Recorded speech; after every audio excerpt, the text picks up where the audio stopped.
बिहार के अंदर जो जिन्होंने ओवैसी साहब को धोखा दिया, जिन्होंने एमआईएम पार्टी से इस्तीफा दिया, इस बात पर कि मुझे टिकट नहीं मिला। पिछले कई दिनों से सोशल मीडिया पर लोग एनडीए और इंडिया गठबंधन को छोड़कर सिर्फ और सिर्फ एमआईएम पार्टी को टारगेट कर रहे हैं। ऐसा क्यों हो रहा है? ऐसा इसलिए हो रहा है कि एमआईएम पार्टी सीमांचल के अंदर बहुत मजबूत है। एमआईएम के लिए लोगों की दीवानगी बढ़ रही है। लोग अब अपने हिस्सेदारी की बात कर रहे हैं। इसलिए किस तरीके से एमआईएम को कमजोर किया जाए, एमआईएम को तोड़ा जाए। जिन्होंने एमआईएम पार्टी से इस्तीफा दिया, टिकट ना मिलने पर, मैंने पिछले भी कई वीडियो में इस चीज को बताया है कि उन्होंने पार्टी को इस्तीफा दे दिया सिर्फ और सिर्फ टिकट ना मिलने पर। आपको टिकट नहीं मिला, आपने इस्तीफा दे दिया। कुछ लोगों ने क्या काम किया कि निर्दलीय नामांकन करने की कोशिश की, निर्दलीय नामांकन किया और कुछ लोग दूसरे पार्टी में जाकर टिकट लिए और एमआईएम पार्टी पर इल्जाम लगाए कि वो पैसे लेकर टिकट बेच रही है। अख्तरुल ईमान साहब टिकट बेच रहे हैं। ओवैसी साहब पर भी इल्जाम लगा।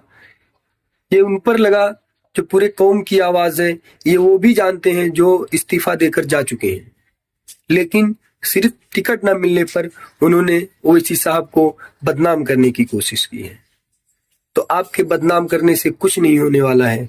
ओवैसी एक हक की आवाज है। ओवैसी एक लोगों, मजलूमों, दलितों, मुसलमानों के लिए एक हक की आवाज है जो उठाती आई है। ये आप भी जानते हैं। आप पार्टी में रहकर आपने इतने दिन तक, अगर आप अख्तरुल ईमान को नहीं पहचान पाए तो क्या सीमांचल की जनता को आप पहचान पाएंगे? क्या सीमांचल के लोगों को आप पहचान पाएंगे? ये लड़ाई कोई अपने लिए लड़ाई नहीं थी। ये लड़ाई मुसलमानों की लड़ाई थी। ये लड़ाई सीमांचल के मुसलमानों की थी। ये लड़ाई सीमांचल के दलितों के लिए थी। ये लड़ाई अगर थी किसी के लिए तो मजलूमों के लिए थी। यहाँ पर हम बनकर काम नहीं करना था, यहाँ पे मुत्तहिद बनकर काम करना था। यहाँ पे एक उंगली दो उंगली अलग अलग मिलकर हमको चुनाव नहीं लड़ना था।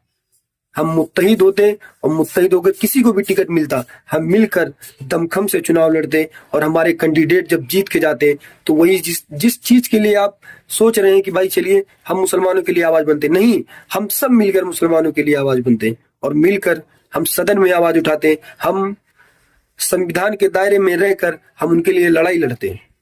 लेकिन आपने क्या किया? आपने पार्टी